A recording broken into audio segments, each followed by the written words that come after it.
Laurentino Gomes é 4 vezes ganhador do Prêmio Jabuti de Literatura com os livros 1808, sobre a fuga da corte portuguesa de Dom João VI para o Rio de Janeiro, e 1822, sobre a independência do Brasil.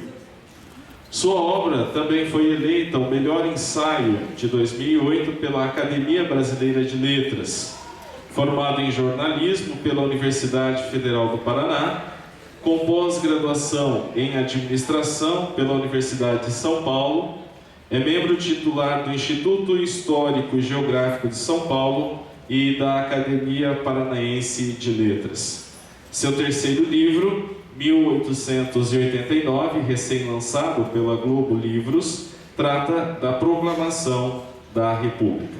Então, com vocês, o escritor Laurentino Gomes.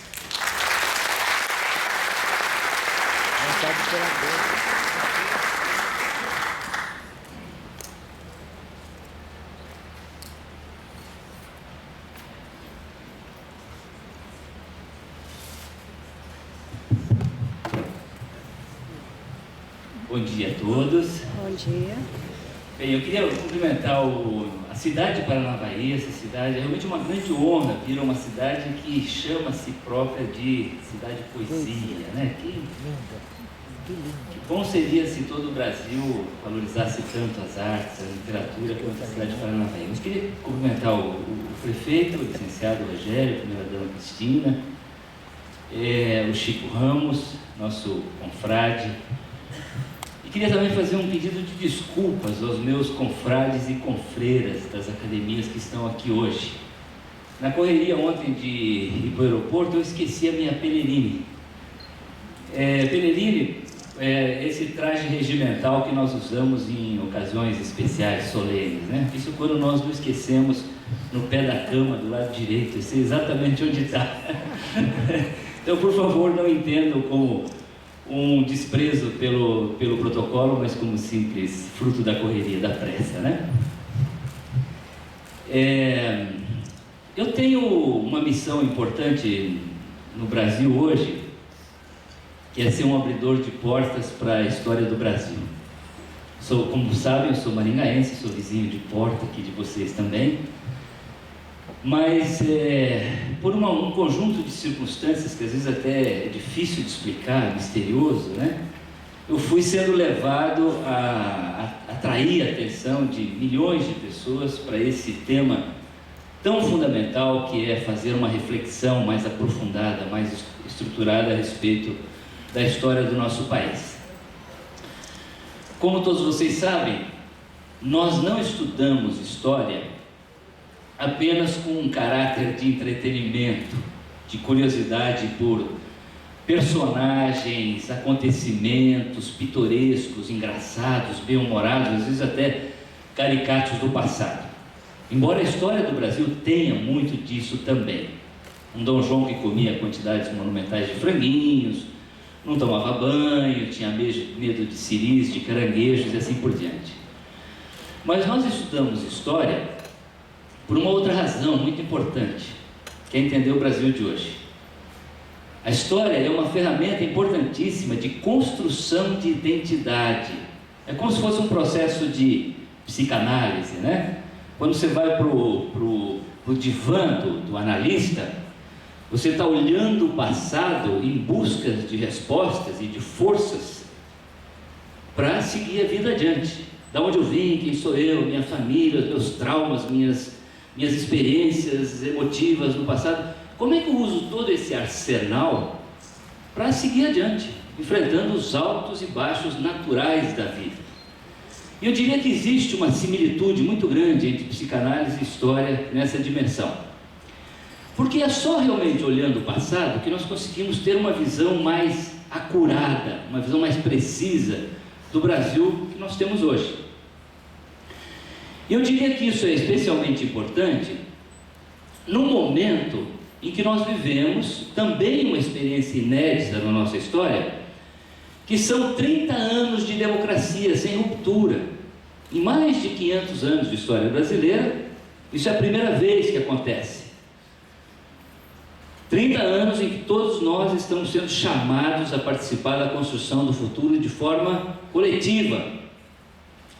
E nesse ambiente, estudar história é ainda mais fundamental, porque uma sociedade que não estuda história provavelmente não estará capacitada a tomar as decisões importantes que o Brasil está pedindo de nós neste momento, porque desconhece as suas raízes, não sabe como chegou até aqui. Então, para mim, é realmente um grande privilégio ser esse abridor de portas. Eu acho que nós também temos, aqui eu estou entre um grupo muito qualificado de escritores, poetas, pessoas que têm uma grande intimidade com as letras. E vocês sabem que nós temos também grandes desafios nessa área, né? Quer dizer, o Brasil é um país que lê muito pouco. A leitura, o índice de leitura médio no Brasil, se eu não me engano, é de 0,9 exemplar per capita por ano. O brasileiro não lê sequer um exemplar de livro por ano, isso descontado dos livros didáticos. É muito pouco. Quando nós sonhamos fazer um Brasil melhor, um país não leitor tem grandes dificuldades para seguir adiante. Mas eu acredito que nós também temos hoje no Brasil um desafio de linguagem, que é como usar uma linguagem acessível, fácil de entender, generosa com o leitor. O Brasil vem mudando bastante nos últimos anos. Eu não diria que é mérito individual de nenhum governo, de nenhum partido, é da sociedade brasileira que vem passando por mudanças estruturais importantes nas últimas décadas. Temos mais oportunidades, temos menos analfabetos, temos mais estudantes nas escolas, é um país urbanizado, assim por diante. E também existem novos leitores no mercado editorial. E eu acho que, especialmente com esse novo leitor, nós temos que ser muito generosos na linguagem. Usar uma linguagem acessível, fácil de entender. Então, é isso que eu procuro fazer. Tentar facilitar o acesso desse leitor a esse universo fascinante e importantíssimo que é a história do Brasil, de maneira que, por uma linguagem jornalística, ele possa ganhar intimidade, gosto pelo tema e depois se aventurar por obras mais densas, um Sérgio Buarque, um José Honório Rodrigues e assim por diante. E eu tenho trabalhado especialmente com 3 datas que eu julgo que são importantíssimas para entender o Brasil de hoje, que são 1808, o ano da chegada da corte ao Rio de Janeiro, fugindo das tropas do imperador Napoleão Bonaparte, que tinha invadido Portugal, depois do bloqueio continental de 1806. 1822, que é uma consequência óbvia da vida da corte. Você não consegue entender a independência do Brasil, o Grito de Ipiranga, em 1822, sem estudar o que aconteceu no Rio de Janeiro nesses 14 anos anteriores, em função da presença da corte. E depois, uma grande ruptura, uma grande mudança na nossa história, muito obrigado, que é a República. O Brasil permaneceu como monarquia durante 67 anos. E depois, em 1889, acaba todo o modelo de construção nacional, pela monarquia, pelo Império Brasileiro, e começa outro, a República, uma república bastante tumultuada, como nós temos visto recentemente, né? Uma república muito sujeita a sobressaltos e sustos de toda a natureza, mas é um modelo republicano. Então, eu poderia dizer que se o Brasil fosse um ser vivo da natureza, uma árvore, um animal, e nós quiséssemos identificar o DNA brasileiro, o código genético brasileiro, muito desse DNA estaria em 1808, 1822 e 1889, porque é ali que nós nos organizamos como nação independente, depois de separar, romper os nossos vínculos com Portugal, para seguir adiante como nação independente. Então são características muito fortes, genéticas, mesmo do ponto de vista institucional, burocrático, legal, administrativo, e algumas delas que nós tentamos até hoje resolver, não é? Características muito fortes. Por exemplo, hoje no Brasil se discute muito a corrupção, esse ambiente muito forte de promiscuidade entre os interesses públicos e privados. Nós temos um problema sério ainda de desigualdade social, o que nos leva às vezes a ter políticas públicas altamente polêmicas, como cotas para estudantes de negros nas universidades, de estudantes de escola pública e assim por diante. Políticas de distribuição de renda, como Bolsa Família, também muito controvertidas. Mas é um grande erro você achar que essas discussões são do presente, localizadas no Brasil de hoje. elas têm raízes muito profundas, que vêm da época da colônia, da época da independência. Por isso que é importante estudar a história.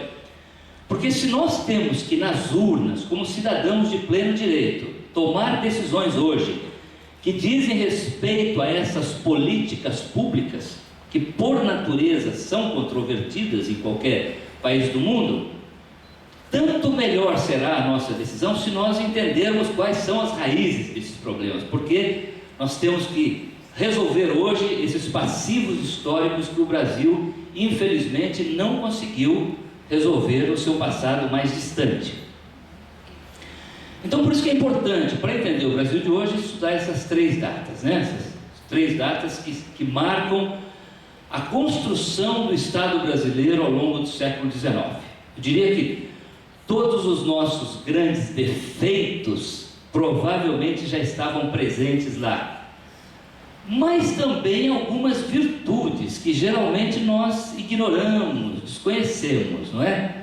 Às vezes a gente olha para o passado meio com um viés vira-lata, né? Para usar uma expressão do Nelson Rodrigues, como se nós só tivéssemos coisas ruins no passado, corrupção, desigualdade social, escravidão. E ignoramos coisas importantes que são virtudes da nossa história, como, por exemplo, a nossa capacidade de manter a integridade territorial brasileira. O Brasil não se fragmentou na época da independência, ao contrário da América Espanhola. O Brasil se manteve unido, um Brasil grande, integrado, de dimensões continentais. Essa é uma virtude, é uma grande conquista que nós trazemos da nossa história.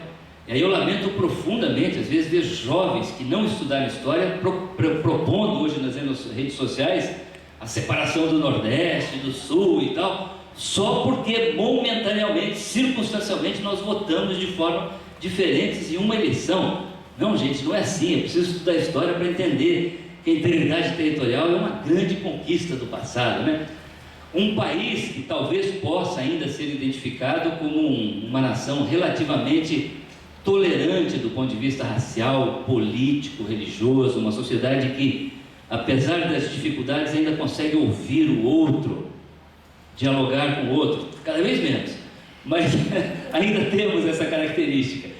Então é importante, né, olhar e observar não só defeitos que nós precisamos corrigir, dificuldades, mas também virtudes que se nós soubermos mobilizar adequadamente, vão nos ajudar a resolver os problemas no futuro.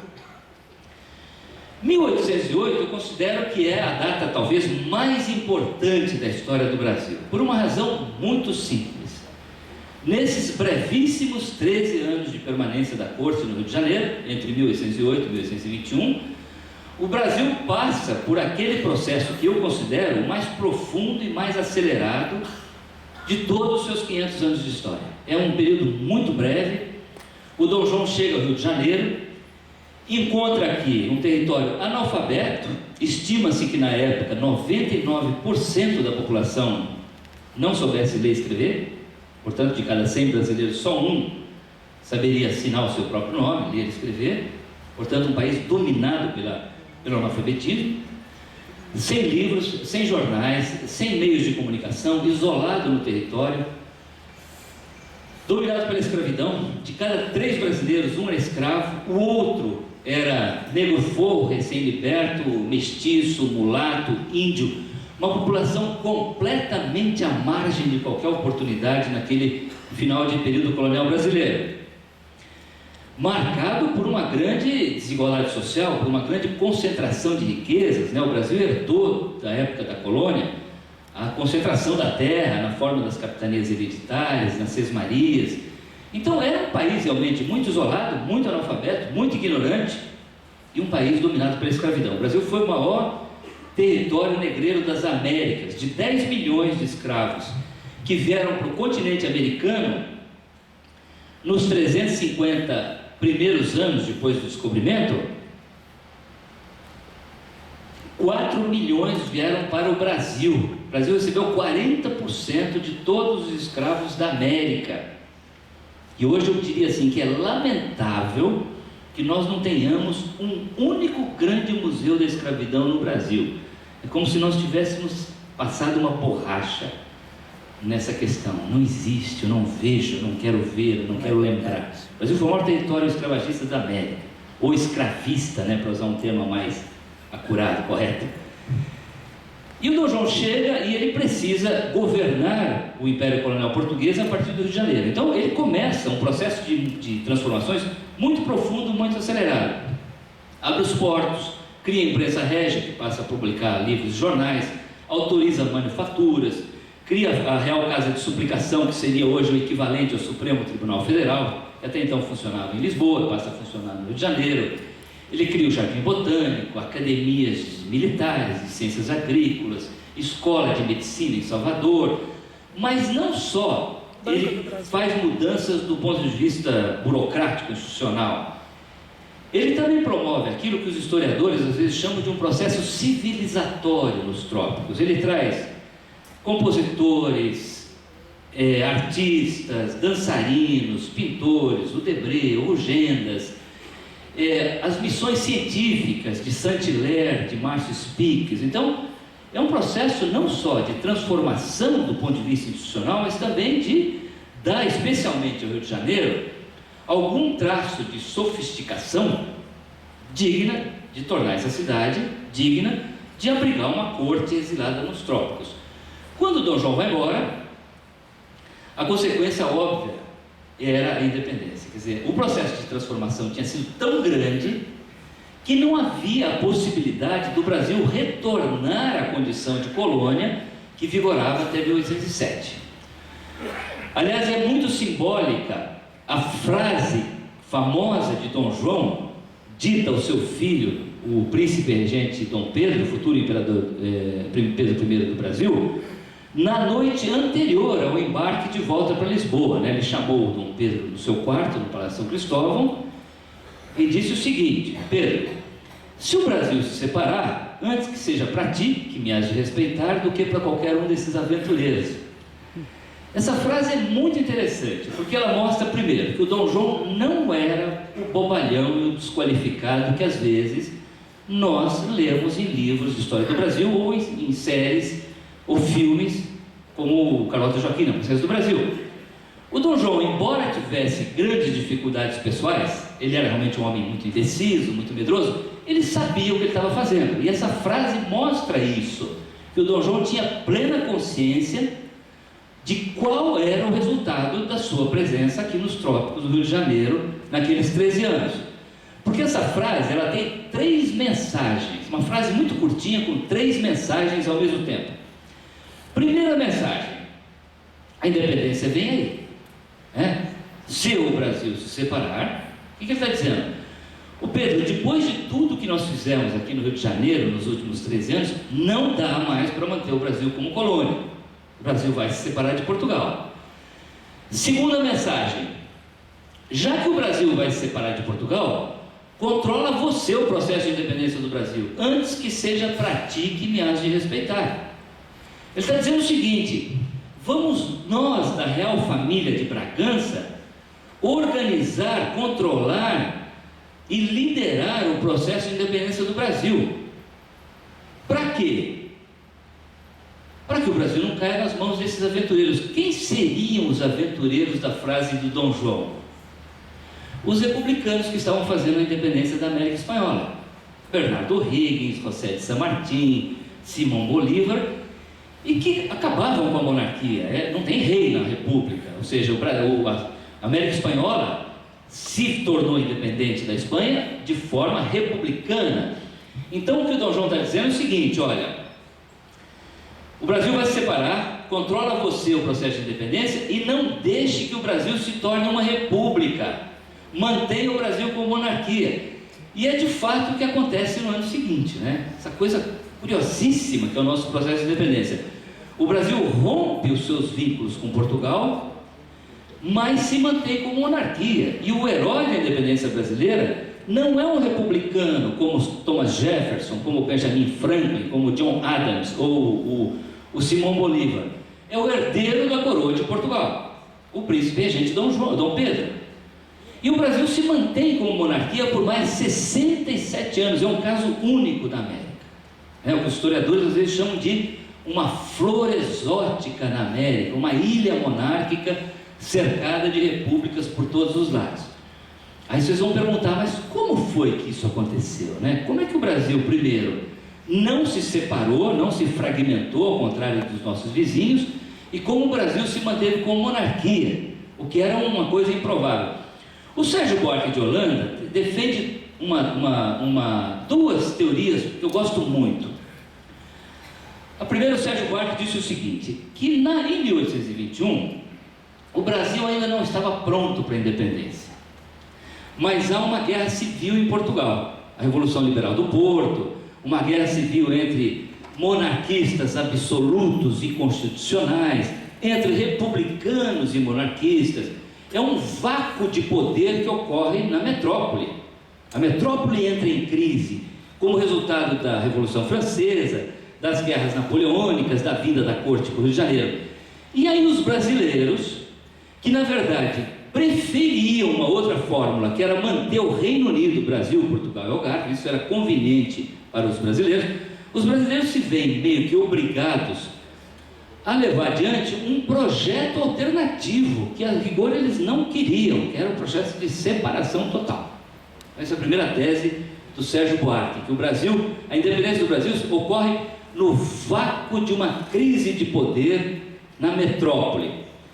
A segunda teoria do Sérgio Buarque é que o sentimento de medo funcionou como um amálgama, uma cola, né? Mantendo juntos interesses que até aquela época eram divergentes e que poderiam ter levado à fragmentação do território, a uma guerra civil. E segundo o Sérgio Buarque, eram dois principais medos. O primeiro era de uma guerra civil republicana, porque era o que estava acontecendo na América Espanhola. Na América Espanhola também houve um vácuo de poder na metrópole. O rei da Espanha, o rei Carlos, ficou prisioneiro de Napoleão, na cidade de Baiona. Então, o Império Colonial Espanhol fica à deriva, sem um centro de união de poder. E aí os caciques, os caudilhos locais, entram numa guerra civil e a América Espanhola se fragmenta, numa constelação de países independentes. E havia muito medo de que isso acontecesse no Brasil também, porque até a chegada da corte, as províncias eram isoladas, rivais, sem comunicação no território. Havia muita rivalidade entre as províncias. Então esse era o primeiro grande medo, de que no processo de independência, cada líder regional, senhor de engenho, barão do café, os fazendeiros, os pecuaristas do Rio Grande do Sul, entrassem numa guerra civil republicana, que levaria à fragmentação do território. Mas aí havia um segundo medo maior do que o primeiro, que era o medo de uma guerra étnica, de uma bomba social, de uma rebelião dos escravos contra os seus senhores brancos. Porque na hipótese de uma guerra civil republicana, como o Brasil não tinha exército, não tinha marinha, não tinha nada, não tinha forças armadas constituídas, os caciques regionais teriam que armar os seus escravos. Essa era a força disponível para lutar essa guerra civil. Esses escravos armados e imbuídos daquelas ideias libertárias que chegavam da Europa, dos Estados Unidos, da Revolução Francesa, que dizia que todos os homens nascem iguais em direitos, que incluem a liberdade, poderiam pegar em armas contra os seus senhores. Aliás, isso aconteceu no Haiti, em 1794, na independência do Haiti. Uma colônia francesa, os escravos negros africanos ouviram falar de uma revolução em Paris que dizia que todo mundo nascia igual em direito e que incluía a liberdade. Falei, isso é para mim mesmo. E trucidaram os brancos. Então havia um medo no Brasil do chamado haitiísmo, que era uma bomba social latente, pronta a explodir. Então a soma desses dois medos fez com que a elite brasileira embarcasse num projeto de José Bonifácio de Andrade e Silva, o patriarca da independência, que previa um centro de união e poder no Rio de Janeiro, um centro de controle do processo de independência forte, centralizado, nas mãos de quem? Do herdeiro da coroa brasileira, da coroa de Portugal, que era o príncipe regente Dom Pedro. E é de fato isso que acontece, né? Então o Brasil não se fragmenta, o Brasil evita uma bomba social, o Brasil evita o caos que se anunciava iminente, e o Brasil se mantém como monarquia, ou seja, a elite brasileira, o que o Lula e a Dilma hoje chamariam de a elite branca, optou por um projeto conservador, um projeto assim, olha, vamos romper os vínculos com Portugal, mas com muito cuidado, porque esse é um experimento altamente instável, pode fugir do controle. Então, vamos manter a monarquia, vamos manter o poder centralizado, manter o território unido e não fazer república. Cuidado que a república é muito perigosa. E assim o Brasil permanece por 67 anos. Então, essa flor exótica nos trópicos, né? Monarquia cercada de repúblicas. Mas aí é interessante porque se estabelece um pacto entre a elite brasileira e o trono. Porque são interesses que se complementam e que exigem que o Brasil rompa os vínculos com Portugal e não altere em nada a estrutura social vigente. O Brasil rompeu os vínculos com Portugal, mas manteve a escravidão. O Brasil é o último país da América a acabar com o tráfico negreiro, em 1850, e o último país do hemisfério ocidental a acabar com a escravidão, com a Lei Áurea, em 1888. O analfabetismo, que era de 99% em 1808, ainda era de 80% em 1889, no ano da proclamação da República. E quando eu nasci em Maringá, em 1956, ainda era de 50%. Observe que o Brasil vai empurrando com a barriga passivo, vai acumulando e empurrando passivos históricos. O Brasil não distribuiu renda, não distribuiu oportunidade, não fez nada. Então, durante o século XIX, por exemplo, o Brasil fez uma reforma agrária às avessas. A chamada Lei de Terras de 1850 dificultou o acesso à propriedade rural, porque sabia que uma hora tinha que abolir a escravidão e não queria que os novos imigrantes que chegassem da Europa se tornassem proprietários. Eram apenas escravos brancos para substituir os negros, que seriam libertos. Então, o Brasil dificulta a propriedade da terra, o que também cria mais um passivo histórico, né? Hoje, em 2014, nós ainda estamos discutindo a reforma agrária, quando os Estados Unidos fizeram isso no século XIX, a grande marcha para o oeste. Então, observe que o Brasil vai acumulando passivos históricos e dificultando o nosso avanço em direção ao futuro. O Império Brasileiro, ele é caracterizado por uma estética, por uma arquitetura, uma nomenclatura, todo um ritual de poder que imita a Europa, né? Os prédios do Palácio de Petrópolis, do Rio de Janeiro, os barões, os viscondes, os condes, assim por diante. O imperador Pedro II, que é a grande vitrine desse império, governou quase 50 anos, era o seu símbolo, e ele projetava uma imagem de um Brasil que deveria ser, mas não era. Vocês vão sempre observar na iconografia do Dom Pedro II, um homem muito austero, amante das artes, das ciências, da literatura, que sempre aparece com um livro na mão, com um objeto científico do lado, um globo terrestre, uma luneta, um telescópio. Se correspondia com os grandes filósofos, com Victor Hugo, escritores, ajudou o Graham Bell a inventar o telefone. Eu conto essa história